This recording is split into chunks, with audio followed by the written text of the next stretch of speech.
Good to see everyone here. Megan, Emily, Troy, nice to see all your names and give you a wave. This is one of a few sessions that we're actually doing in a meeting format and not a webinar, so we can actually view each other, which is kind of a good thing to do. If you don't know who I am, my name is Michael Ibrahim, Program Manager at the Mass Cultural Council. And our focus in our area is grants and services for nonprofit cultural organizations. And with that in mind, we are super excited to present today's meeting, Effectively Motivating Remote Teams.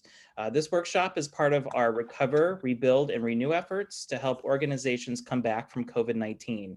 This spring, you may have attended some of our workshops already, but we've been offering over 40 of them, 2 every week in the areas of financial management, legal issues, human resources, advocacy, management, what we're here to talk about today, and board governance. So we have 2 special guests who are facilitators for us today, Molly Penn and Marita Phelps. They're here from Penn Creative Strategy to lead us through today. I'll just do a few ground rules and then I'll turn it over to our experts here. If you want to rename yourself and just put your name, your organization, and pronouns, if you want to share that, that's great. Kind of know where everybody's coming from. We do have automatic captioning. So you probably noticed this by now on a Mass Cultural Council webinar and meeting. They're on all of our digital platforms. If you need additional accommodations to ensure your participation at a Mass Cultural Council webinar or workshop, just let us know when you register and we'd be happy to do that for you. If this is distracting, you can always minimize that by clicking hide subtitles in the closed captioning options in Zoom. This session is being recorded. We had a few folks who, for a few reasons, weren't able to come today, so we're going to make this available. We put all of our videos on the Mass Cultural Council YouTube channel, and so when this is available, you will get a link from me. I will send you an email with the materials and a recording of this, so you can send it around to anybody who may have missed it. We are clocked for 60 minutes, 1 hour today, and that includes our interactive portion of the conversation today. With that, I'd love to turn it over to Molly and Marita. Thanks, Michael. And hello, everybody. Good afternoon. So I'm Molly Penn from Penn Creative Strategy. I use she, her pronouns. I'm a white cisgender woman with reddish blonde shoulder length hair, and I'm wearing glasses and a shirt with blue dots on it. And I'm sitting in a blurred hallway. My background is blurred on Zoom. I'm zooming in from Manhattan, the ancestral land of the Munsee Lenape. And I'm going to have Marita introduce herself and then we'll kick this off. Good afternoon, everyone. My name is Marita Phelps and I'm a consultant with Penn Creative Strategy. I also use the she, her pronouns. I'm African American and Alaskan Native cisgendered woman, and I have shoulder length black curly hair. I'm also wearing a black turtleneck, and I'm sitting in front of the kitchen. So I have a microwave, a few shelves, and a coffee pot in my background. And I'm also zooming in from the ancestral land of the Munsee Lenape. Great. So I'm going to post a link in the chat to our slides. Instead of sharing our screen today, we're actually going to ask you to join us in the slides and follow along because we are making this a very participatory format. So I'm just going to give you all a moment to navigate to the slides.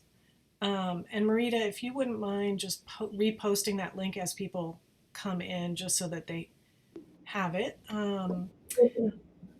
Great. So I see a bunch of you have joined us on the slides.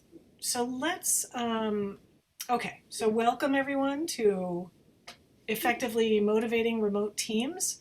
We're actually going to cover 3 areas of managing an entirely remote team or a hybrid team.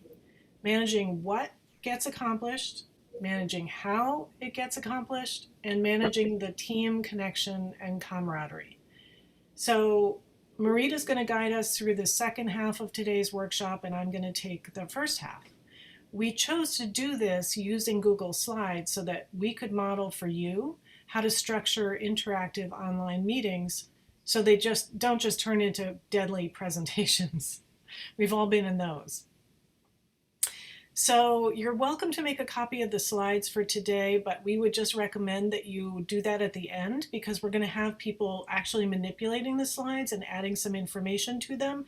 So it'll be a richer handout for you to make a copy of it at the end. So let's all travel to slide 2. And on slide 2, you will see a set of kind of suggested meeting norms for a virtual environment. So these are common agreements for an effective meeting space, and you'll want to tailor these for the culture of your specific organization.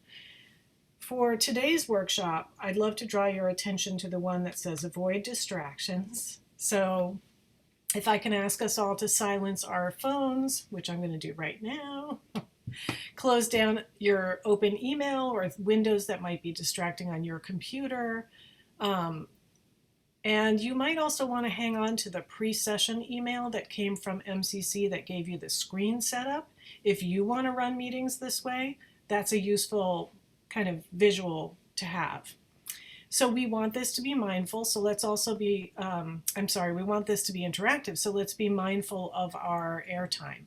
We made this a meeting format so that we can all talk to each other a little bit during the course of today, but we do only have 60 minutes, so let's just make sure we share that space. And let's offer ourselves some grace and humor. There may be glitches in the technology, so bear with us. And if I can invite us to slides 3 to 6, what you'll see on these slides is a table. It's the same table on all of the slides from 3 to 6. And across the top of the table are 4 columns. Name and title is the first column, email is the second, key sticking points in managing remotely is the third column, and the fourth one is one win you've achieved this week. So if I can ask you to please find an empty line and enter your information in there. This is a great way to start your team meetings as well. You can obviously create any kind of table you want. It helps everyone feel accountable for showing up.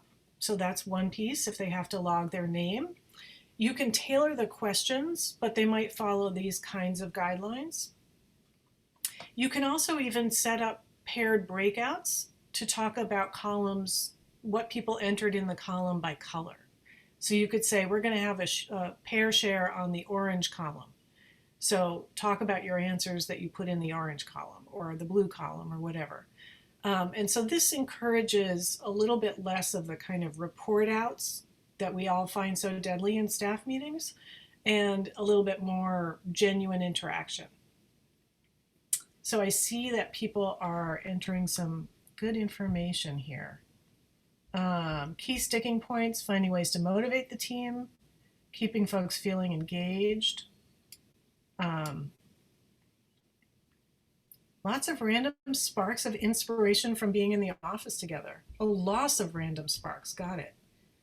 Being flexible with access needs and where people are at. Yep, you're in the right place for this workshop. That's great.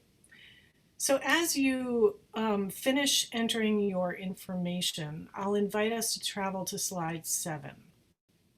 So there are some common challenges that I'm sure you all have run into when your team is either somewhat or all remote, or when you're remote from your team. So what's important in this situation is to understand that you have to change the way you manage people. It's not so much that your team has to adapt as much as you have to adapt your management style. So when you're all in the same office, it's very easy to walk by people's desk, check in on them, see how they're doing with their tasks. They can knock on your door and ask you questions. It's a high-touch environment where things tend to focus on daily tasks, daily rhythms. When you and your team are in different locations and you're managing them on a digital platform, and we'll talk a little later about when you have a hybrid team, but in that situation, we do recommend that you continue to use a digital platform for everybody, even the folks who are on site together. So when you're managing people digitally, we have to think differently about how we manage them. We need to move away from managing tasks to helping them manage their attention and their focus. And that's the key shift here. And we'll talk more about that as we get a little further into the workshop. I want to just take a moment before we dive into techniques and tools for how to support people in a remote environment to talk a little bit about some of the challenges of working remotely that could be causing people to be a little bit less productive in this environment. So let's take a look at slide 8 for that. And this is something that a lot of people have been reading about in the news. This past year has just been incredibly taxing emotionally for a lot of people. We've seen a rise in mental and emotional health issues. Depression and anxiety have been among the most common. And there was a really interesting article recently in our hometown newspaper, the New York Times, that said, you know, on the one hand, you've got emotional health. That's great. We all feel happy and we're going about our lives and we're being productive. And the opposite of that is depression. So the emotional health is the peak and depression is the valley. What is that middle gray area about? And that there's actually a name for it. It's called languishing. And what it describes is this kind of feeling of joylessness, aimlessness, feeling unmotivated that we've all felt at different times during this pandemic year. And so that may be part of what's at play. And so one of the points I want to make here is that it's important to identify some mental health resources in case your team needs them, and to manage your team with compassion.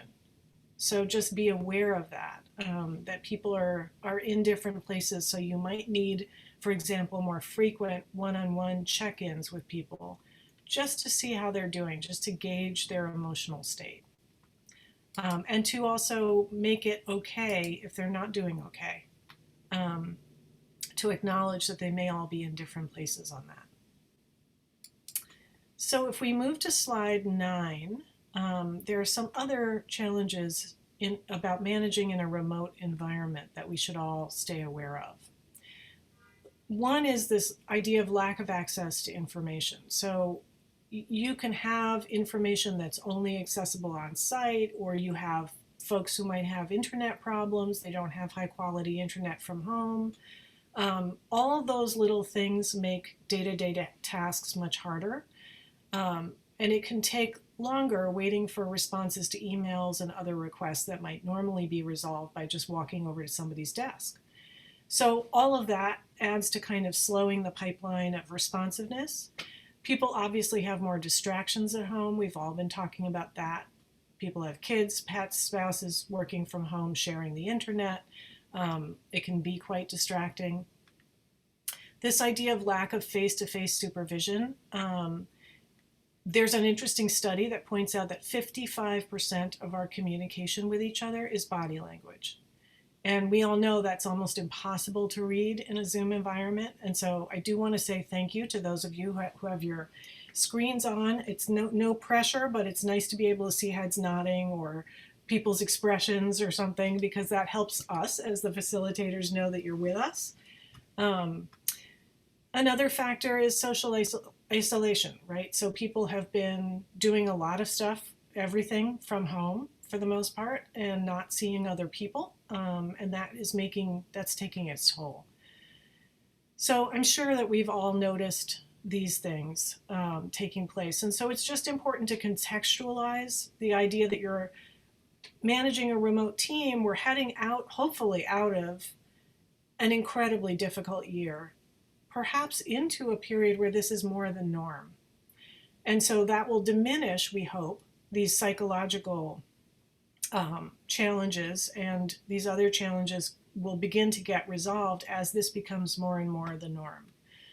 So what I'm going to do is I'm going to share a system of management that was developed and tested in some of the high-profile tech-based companies like Google and Zappos.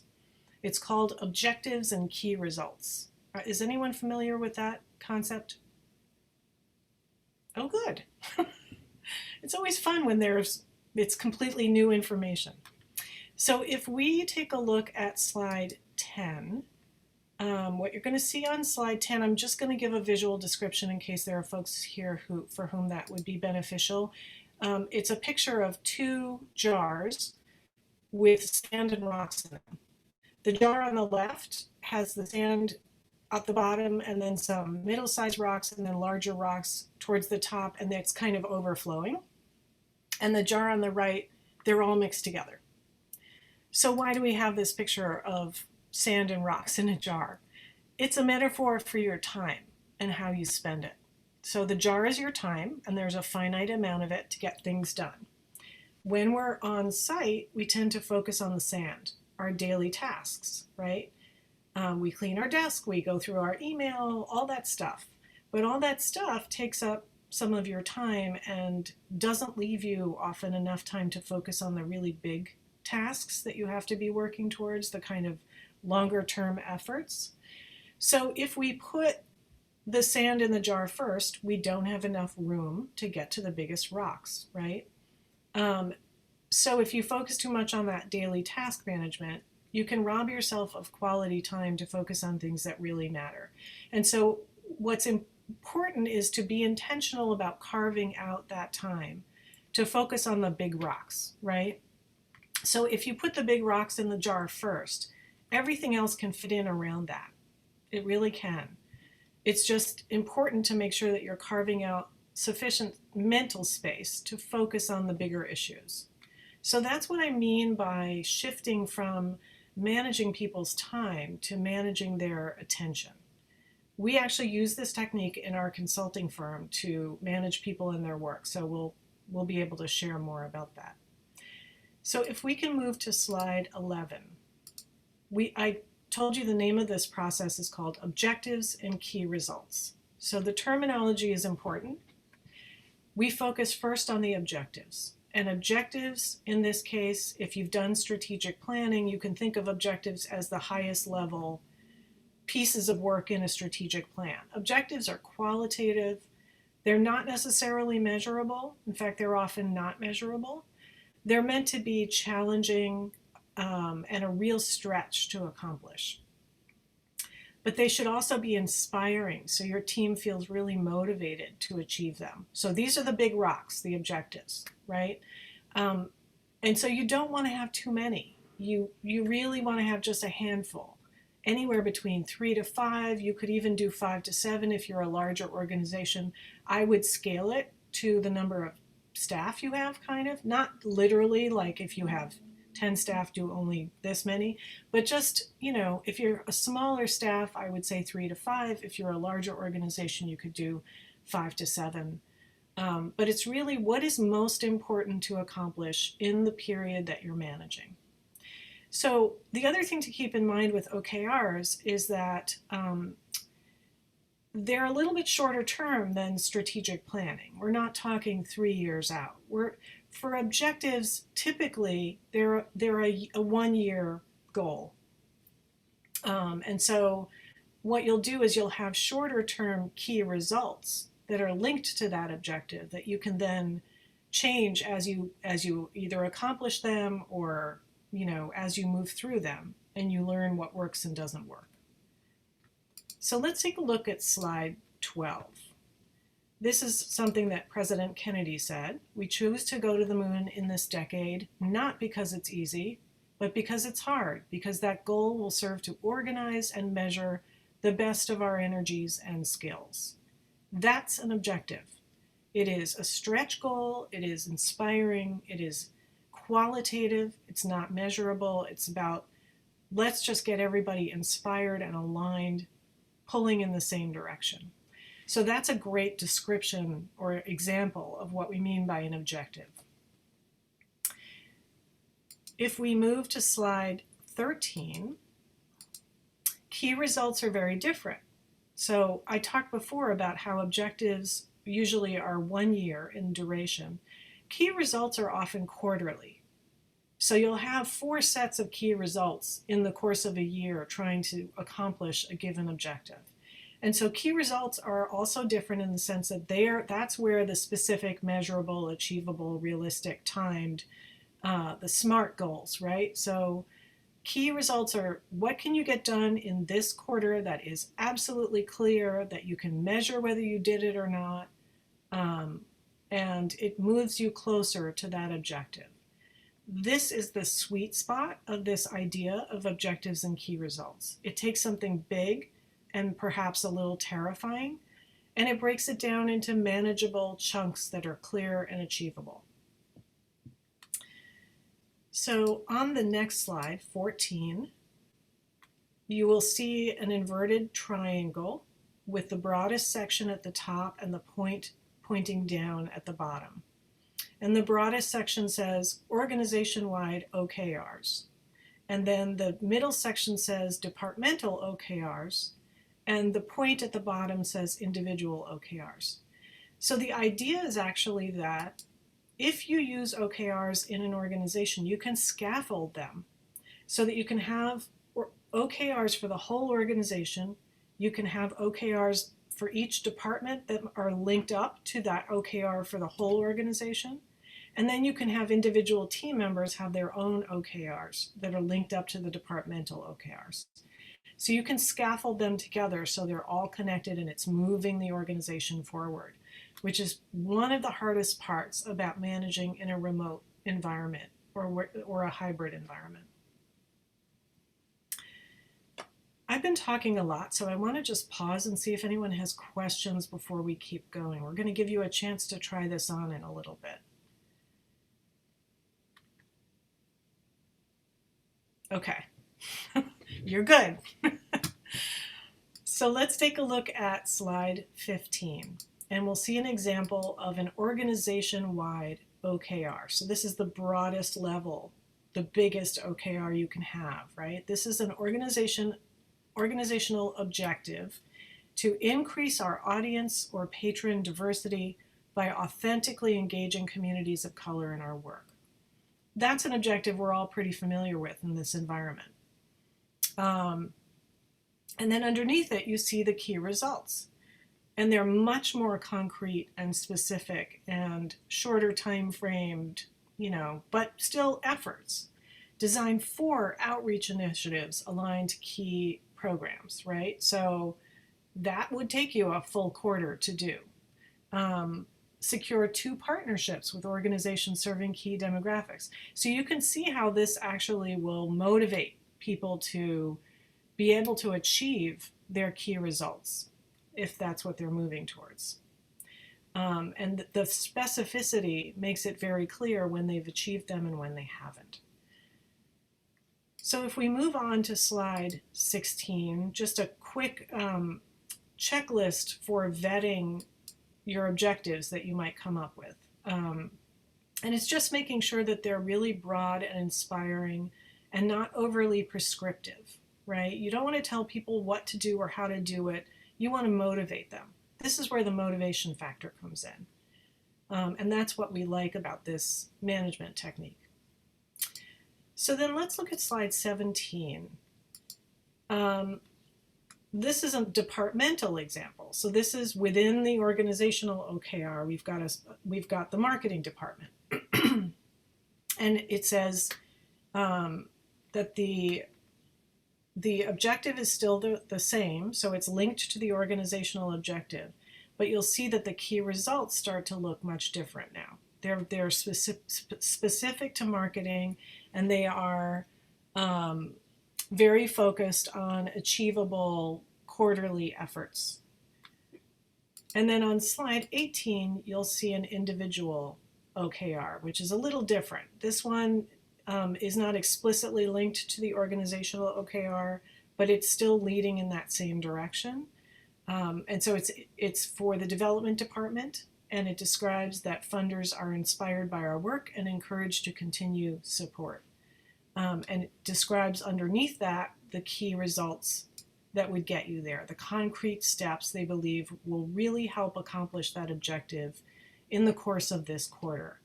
And so these focus their efforts for the next 3 months. So we're going to give you a chance to try this on slides 19 to 22. We're going to base it on that objective on slide 15. Increase our audience or patron diversity by authentically engaging communities of color in our work. We tried to pick one that was pretty universal so everybody can relate to it. And what we're going to ask you to do on slides 19 to 22 is frame some key results, quarterly efforts that you could use in your department to motivate people to move closer to that goal, that objective. So I see somebody's already doing it, that's great. So yeah, the point is to drag a sticky note onto the slide anywhere and start putting in what you think a good key result might be. And we gave you the checklist for the key results on the background of this slide. So let's give you a couple minutes to play around with that and see what you come up with. And if anybody has questions at this point, you can come off mute and ask them while people are working. Does everybody have access to the slides? I just want to make sure. Yeah, okay.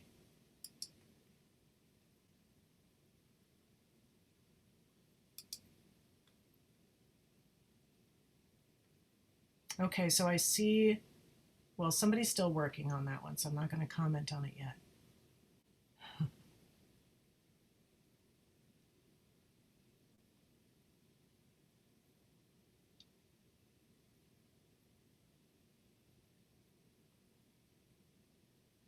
Growth in email list signups, okay.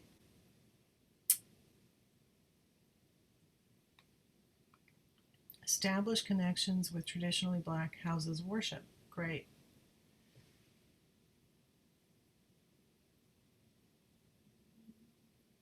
So do folks have any observations of these that you want to share with your colleagues? You know what? I'm going to send this backwards, if I can do that. I can't. I'll just pull it up here. Begin conversation with 3 leaders of communities underrepresented in our audience base. That's good. Identify 2 organizations to begin establishing partnerships, relationships with, and discuss potential for mutual goals. Great one. Great. So that's what we want. We want some numbers in there if we can get them, because we really need to be clear and specific about what we're looking for here. And I would avoid words like begin, because I'm not sure how clear that is. Have I begun it? Have I not? How far do I have to get along? So things like that. Growth in email list signups from X to Y.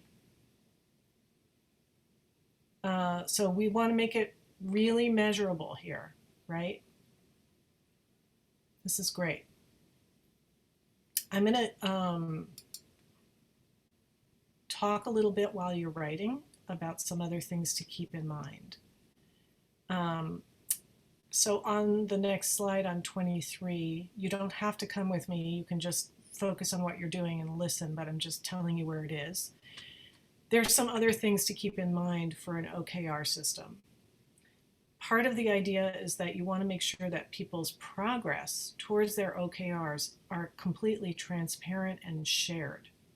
So it's important to use a system in the organization where everybody can have access to it at any time and see how everybody else is doing with their OKRs and everybody can see how they're doing with their OKRs.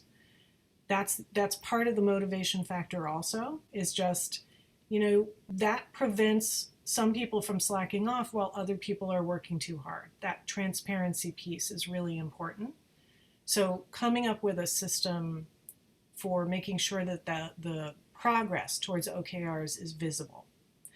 Another consideration is that you don't want to link OKRs to compensation or bonuses. And the reason for this is that people won't stretch enough when they set their key results if they feel like they're linked to compensation, right? You're going to make something that you know is completely achievable and maybe not even that hard, so you can knock it out of the park and get your bonus. So you want to make sure that it's not a monetary thing. This is a management tool. And we'll show you a couple of systems that already exist for tracking OKRs. If you're ready, you can travel to slide 24. And these are some of the tracking systems that exist. Basically, what you'll notice is any project management software should be able to do this. One of the most common ones is Monday.com. You can literally use a stoplight coloring system to indicate the status of the OKR. So you can say, you know, I've gotten 1 out of 2, so it's a yellow, like it's in progress, or it's a green, I'm on my way, you know, whatever you want to say. Or I thought I had 1, but it fell through, so maybe that's a yellow because I hit a roadblock, right? And so the idea is to really get a quick read of where everybody is in terms of their progress against their key results. And you want to give everyone access at all times. So at any point in time, anyone can jump on here and see how people are doing. On slide 25, the other thing to keep in mind is to adopt a quarterly review cycle. So at the beginning of the quarter, you're going to set your key results linked to your objectives, and then you have maybe bi-weekly or monthly check-ins, or maybe even weekly check-ins, supplemented by periodic individual one-on-ones. And those individual one-on-ones are where you can kind of check in on people's psychological and emotional well-being and just, you know, is everything going all right in your life? Like, we start our team meetings with a check-in every week in our consulting practice. And everybody goes around and says how they're doing personally and professionally. And it's just a nice way to kind of be able to support each other when people need support and just get a read on how people are doing. So you'll find your own style with that. And then towards the end of the quarter, you have meetings with your team members to review how they did and learn and use that to set new KRs linked to the objective. The point here is yes, of course you want people to accomplish their key results, but the very act of setting them and using them to learn from and measuring them and working towards them is really more important than did you actually accomplish them. If you didn't accomplish it, but you learned something by not accomplishing it about what works and what doesn't, that's okay. That's actually good information. So, and again, we want these to be really stretch key results. You want to really set pretty ambitious targets for people so that they feel truly motivated to achieve them. And I just said that. I was pausing as I was sort of stuttering as I was saying that, because I realized I was saying you want to set stretch results for people. It's actually not that way. People set their own KRs. You set the objective and they set their own KRs in consultation with you as their manager. And so that's where you become more of a kind of coach manager, is you want to really coach them to be ambitious about those KRs. One other thing to keep in mind on slide 26 are some just kind of questions that you can use when folks are setting up their KRs to make sure that they're kind of connecting with the other work in the organization. So are they aligning with the team objectives and the organizational objectives? Are you aware of conflicts between your KRs and anybody else's KRs? So you have to, that's your kind of traffic cop role as the manager, is just sort of keeping an eye on making sure there aren't direct conflicts and that things seem like they're relatively in sync, anticipating challenges that might come up, and then learning from what didn't get accomplished, right? Last but not least, on slide 27, one other thing to keep in mind is that actually research demonstrates a link between lower work performance and people seeing their goals as unmovable or non-negotiable. So that's what I meant by, if they didn't accomplish their KR, that's okay. It's more important to focus on the learning than on the actual achievement. And I wouldn't have you convey that to your staff necessarily, but it's just for you to keep in mind in terms of your own style as a manager. So be flexible in this approach, don't be rigid.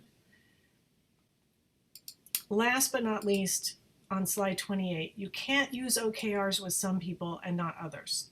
This is a system that is designed to be used across the board. So you can use it in only one department of an organization, but it has to be consistent throughout the department. So if you're the manager, or you can use it on a team, but it has to be consistent throughout the team. So whatever group you're managing, everybody has to participate in this. It can't be just a couple of people or it doesn't work. So I'm going to pass you over to Marita to talk about some things to think about when managing remotely. Great, thank you, Molly. So if you'll all follow me to slide 29, yes, slide 29. So as Molly talked you through that, you can start to realize that the whole point of OKRs is to shift the focus from how work is getting done to what's getting done. So keeping in mind what happens to the overall culture when you're entirely results focused. So it's important to pair OKRs with other systems that help you deal with the how, the cultural aspects of the team and organization. So this is where you manage things, relative levels of efforts that are being put in by different team members. So we mentioned that you should not link OKRs with compensation, but performance reviews can be an ideal complement to OKRs. They only happen once or twice a year, and they focus on helping you build and maintain the culture that you really want for your team. If you follow me to slide 30, we're going to talk about competency-based management systems. So some of you may have heard of this, but this means that instead of focusing on individual goals, you focus more on individual competencies. So the characteristics that speak to high functioning of any group of people.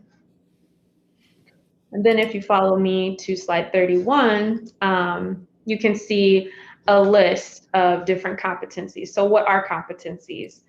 Well, the dictionary says that a competency is the capability to apply or use a set of related knowledge, skills, and abilities required to successfully perform critical work functions or tasks in a defined work setting.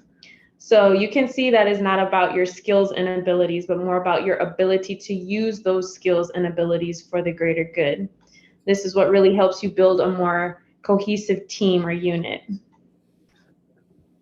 So from the list, you can see that it's different things like people's ability to solve problems, be a team player, their judgment, and things like that. And then if you follow me again to slide 32, what you'll see, and I'll just describe for those that it's helpful for, you'll see a table, much like an evaluation, and there are 3 different columns for missing expectations, meeting expectations, and exceeding expectations, with descriptions of what that looks like directly below it. And then there are different rows to check off different numbers on a scale from 1 to 5 to check rating of performance for different competencies. So this is what a competency-based performance evaluation looks like. And it does require some time and effort to design so that it focuses on the competencies that are most critical to your mission. And then you have to describe, as I said in the example, what it looks like when someone is missing, meeting, or exceeding in each area. So we find that this can lead to some really in-depth performance management conversations that are really constructive.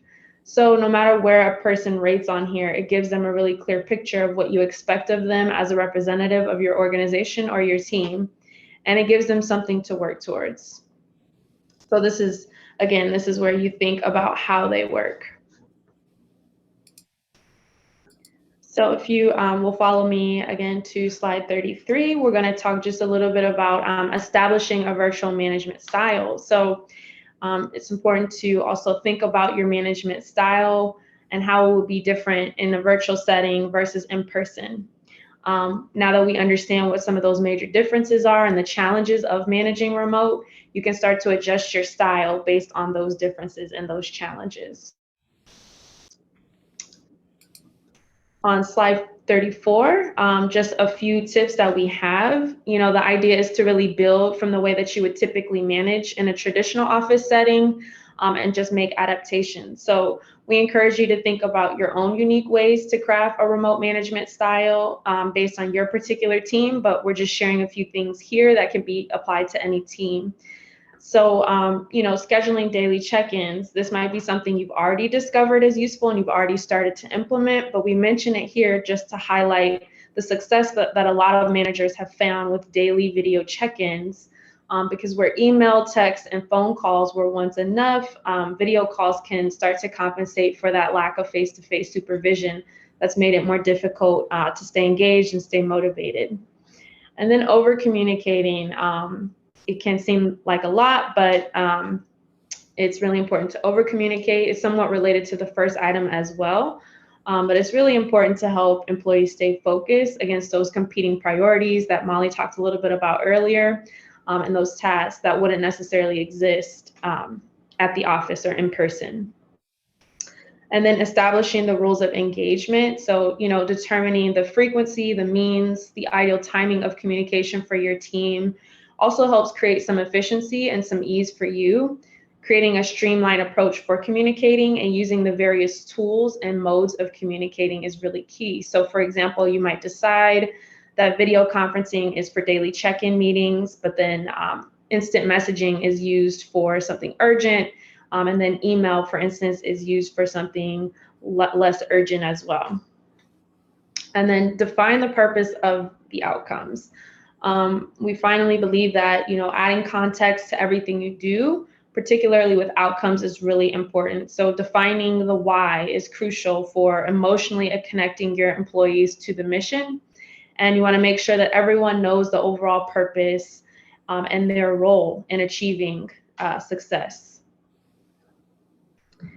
And so another thing we want to point out, so if you'll follow me to slide 35, is this really great model that you may have heard of, which is the situational leadership model. And so you'll see 4 different circles on a 2x2. One is supportive behavior, and the other is directive behavior on the horizontal. And then you'll see on the upper left is the supporting in an orange circle. The upper right is the coaching green circle.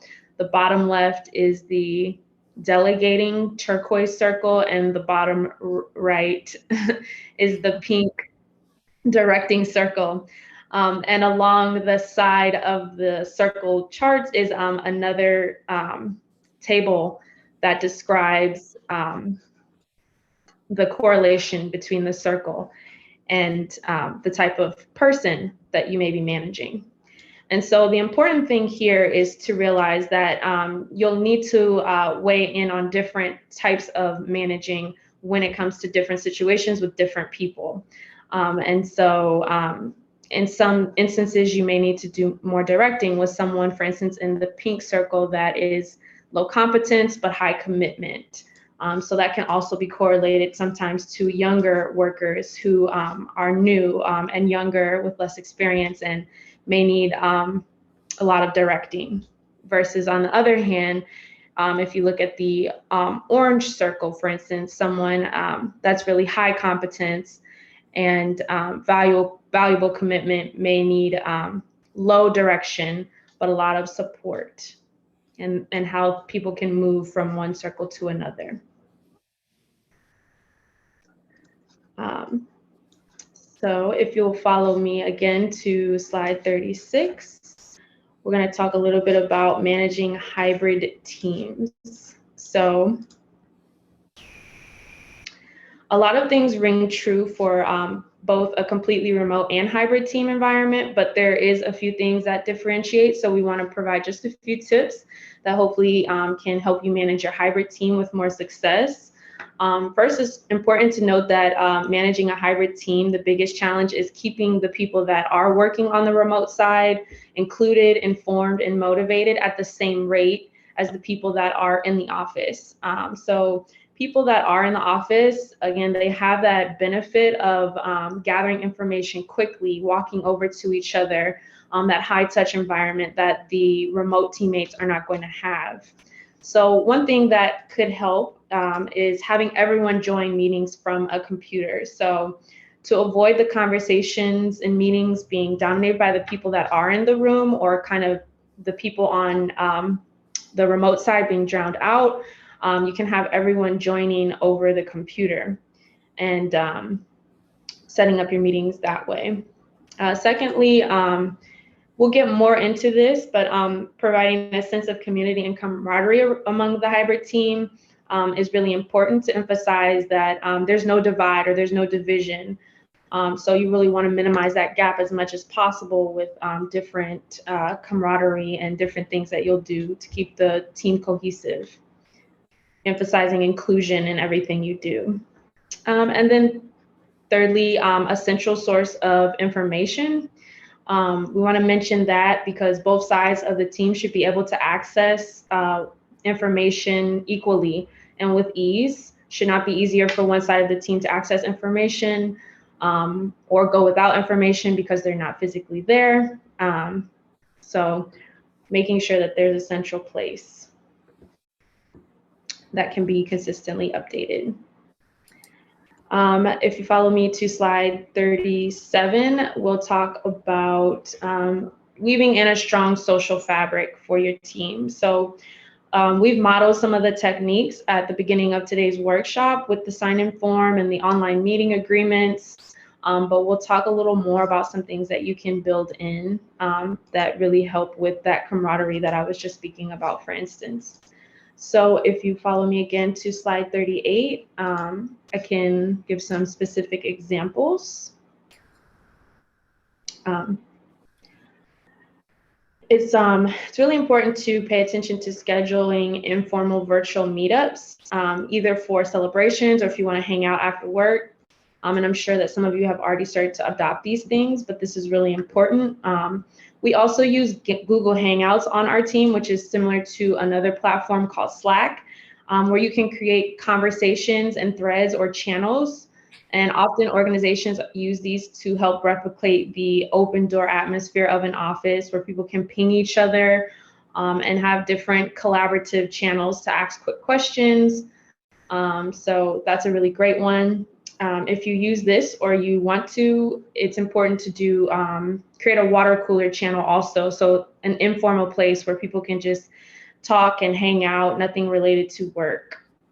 So you also might want to make this available to just your team members and not yourself, so they can talk freely amongst themselves.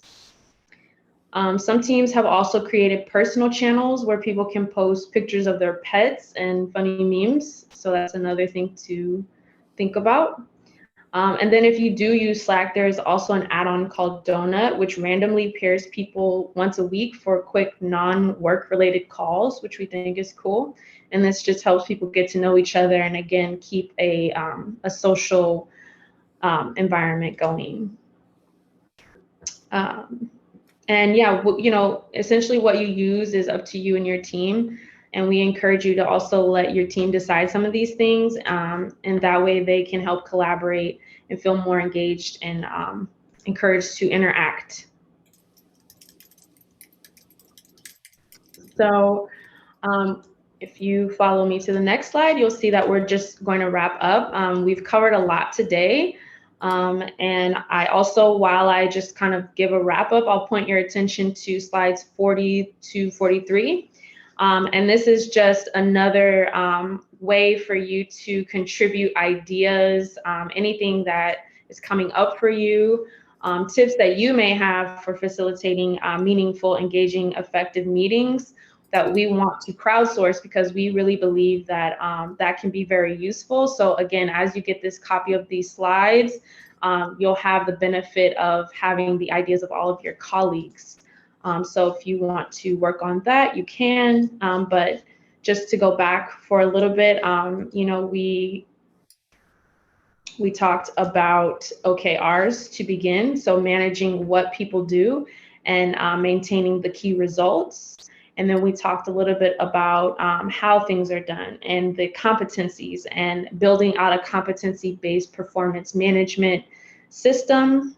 And then we talked a little bit about virtual management style and also how to maintain a sense of camaraderie and a social fabric within your either hybrid or remote team, and building strategies for that as well. So that is a lot of what we have covered and what we have for you today. If you follow me to slide 44, you'll also see that we have our contact information here. So Molly and I's email is here. We also have some links to our website and our social media accounts if you would like to follow us. And just a little bit of information about our next webinar. But we want to take some time to see if you have any questions, but also just let you know that we can be reached after this workshop if you have any questions.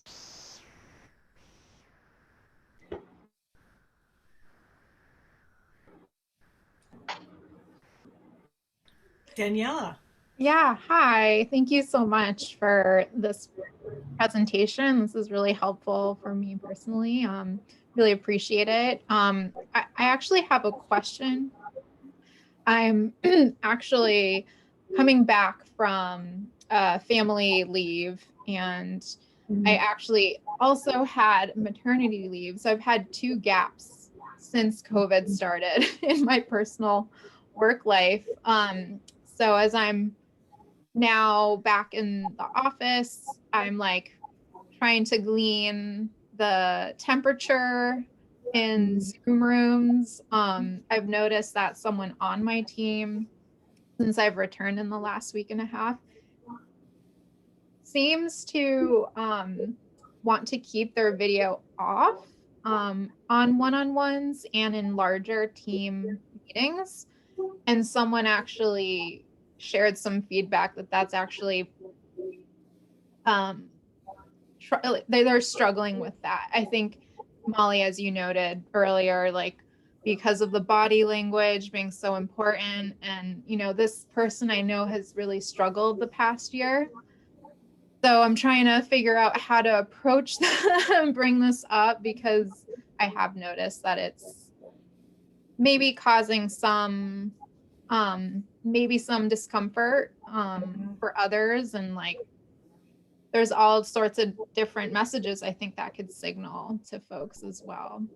So yeah. I'm wondering if anyone has thoughts or how you kind of coach someone, but also want to be respectful of personal space and the distractions at home. Right. I want to see if your colleagues have any coaching they want to give you on that before I jump in, just to make this a little more participatory. Anyone have thoughts? This is something I think we've all dealt with. So, I mean, I'll give you my read on it, and then I'd love to hear Marita's read on it too. But I guess my first question would be to reach out to this person and just say, hey, I've noticed you're off video a lot. Are you okay? Just make sure they're okay first, because they could be struggling. They could be really having a hard time and in need of being connected to some mental health resources. I think the things, the sort of competing pressures around, do you put yourself on camera or not, are like, do I feel like I look okay enough to be on camera today? And we've all had days where we don't feel that way. But also 55% of our communication is body language. And so I think just saying to them that, like, I get if you're having like a, whatever, bad hair day or bad makeup day, whatever you want to say, but if we can try to balance that with being on camera, sometimes that's really helpful to your colleagues, so they just know that you're reading them and that you're participating, and Rita, what do you think? Yeah, I mean, I think that that is obviously something that has come up, is very common. And I think that goes back to what we were talking about a little bit earlier about setting the rules of engagement. And that could be really helpful for you building it with your team, so letting them weigh in on, hey, this is important to us and this is why it's really important to have some video conferencing where we have our camera on. What do you think is fair? What do you think is reasonable for us and to engage? And so setting some rules of engagement around, we use video, but maybe not for everything, but for certain calls we use it. And again, going back to what we said earlier, allow your team to weigh in on that, because if they help set those rules of engagement, they're more likely to follow them and be willing to follow what they help create. So it could be something that you just build out, some parameters around that with your team. Thank you. This is all very helpful. Thanks, everyone. Thanks. Yeah. That's a good question. We've all dealt with that. Anyone else? Is there something we didn't cover that you're struggling with in terms of managing people effectively in a remote setting? Yeah, I'll chime in. I part of my challenge is not the leadership team, but it's the frontline workers. It's the folks that are answering box office phones from their house. And how do I give guidance to my team to lead those folks and have them feel engaged? They're not in meetings a lot of the time. Most of their time is spent answering the phone in their living room. And so how do we keep them engaged and feeling like they're a part of the organization and their work makes a difference? Yeah. Anyone have thoughts on that before I jump in?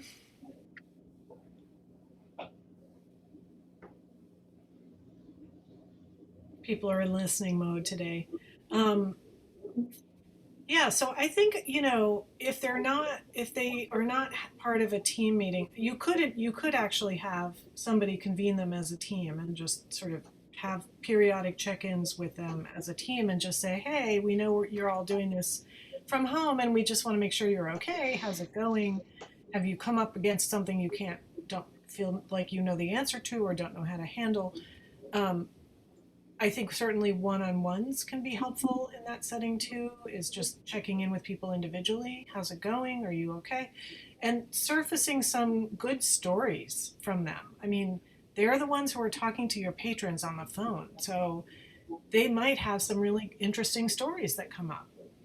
I mean, a lot of their work is transactional, but every once in a while you get into a chit chat with somebody who's, and they have real valuable information that can help your fundraising efforts. And so connecting them to that sense of purpose behind what they do, that if they can actually try to engage people personally and glean some information about them, that's actually really useful to you. Okay. Thank you. Yeah. Emily. Do you have any tips on email communication? Particularly, I have heard across my organization about how everybody's inboxes have just exploded since we went remote, and we use Teams, we use Asana, but still, even I struggle sometimes with, is this a pertinent piece of information for me to forward to my team, or am I just going to be another email in the inbox that annoys everybody? So any tips you have around email management would be great. Again, I'm leaving space to see if anyone else wants to jump in.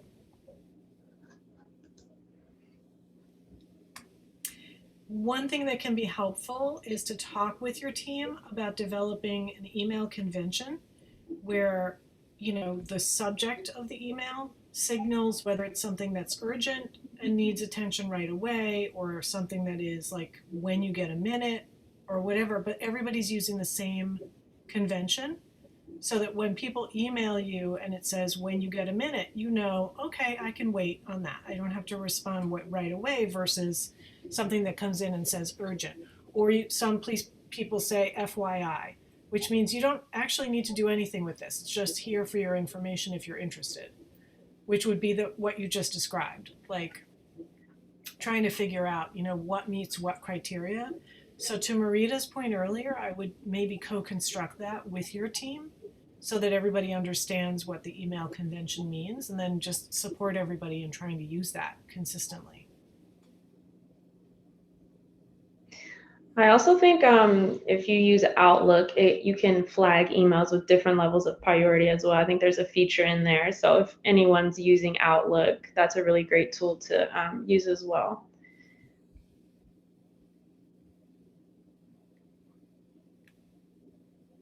So I noticed Emily also said something, I think, when Daniela was talking. It's also important to make sure they know that not being on camera may be sending an unintended message to their colleagues about their level of engagement or interest. They simply may not be aware that it's making others uncomfortable. I think that is something to talk about when you're co-constructing the meeting norms, the video norms with your team, is some people can actually take it personally when somebody's not on camera. Like they feel like, well, that's rude, So it's sort of like, where are we on this team? Do we feel like it's rude not to be on camera? Or do we feel like we understand that not everybody's comfortable with that at every moment of every day,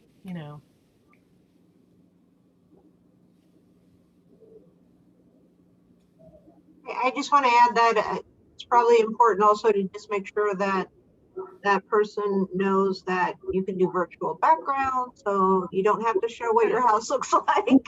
Yeah, exactly. Also that you can turn off self view, because they do say that a lot of Zoom fatigue is from looking at yourself, like staring in a mirror for 8 hours a day. So just in case those two aspects help, you just never know what people, where they're coming from and what knowledge they have.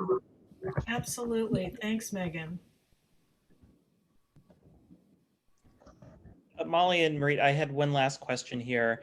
The software that you referenced, Monday.com, Trello, a few of the other ones, that sounds really intriguing. And I know a lot of our nonprofit organizations would be interested in if there are pricing, nonprofit rates. Do you have any idea on the financial investment needed for some of these platforms?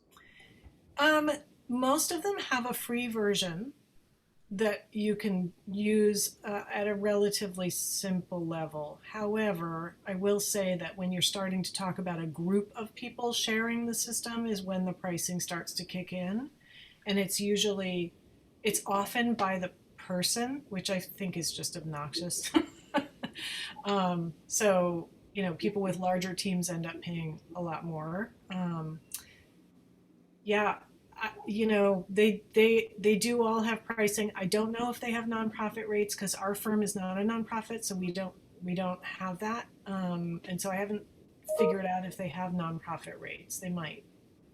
Asana does through Asana does? Through the TechSoup.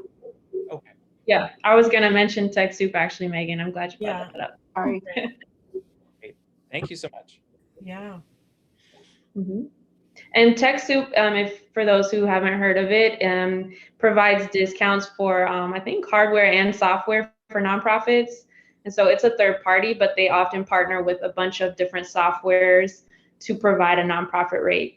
So if you want to go directly to the source, like an Asana, and they don't have a nonprofit rate, you should check with TechSoup. And you can create an account. You can create a free account for that. Google does have a nonprofit. I know for sure, a nonprofit free version. Yeah. And Zoom has a nonprofit rate through TechSoup, but only through TechSoup, I think. Well, we're a little past the time, so I want to be respectful of that. And I just also want to say thank you so much to Molly and Marita for providing your expertise for us today. This is a topic that we don't usually give ourselves the ability to take in and listen. We're kind of always moving ahead, and to really look at our HR and look at our teams and supporting our folks, whether they're going to continually be in remote or more likely in this kind of hybrid as we move along to reopening and recovering. So I want to say thank you to both of you for providing your expertise. I put in the link, Molly and Marita will be back with us again in June for another session. So if you want to come to that about partnerships and collaborations and really getting into that, that'd be great. We're also offering through the Nonprofit Finance Fund, the counterpoint to that is the financial economics of partnerships and collaboration. So it's two little ways to look at that same model. First, how do you do it well? And how do you pay for it? And what's the economics of it? So it's a nice twofer if that's where you want to go. We also have you registered for this. So obviously you know about our Recover, Renew, Rebuild series. So I'm just going to put that in the chat here in case there are any other webinars or workshops that you feel that would benefit you or your folks. It's all free and available to anybody, really at this point. So feel free to register for that. And this is, as I mentioned on the beginning, this session was being recorded. So we will download that and put it on our YouTube channel and send that around as soon as that's available. So thank you so much for joining us today and have a safe rest of the evening. Thank you. Are you going to send the slides too? Because the slides are not going to be part of the Zoom recording. They're not. That's right. So you can actually click file download. Just save. Okay. And just save them, or you can, and we'll have them go out as well. And thank you for forcing us to pay attention. That's good. I have a problem with Zoom and just doing other things. We all do. That was effective. Yeah.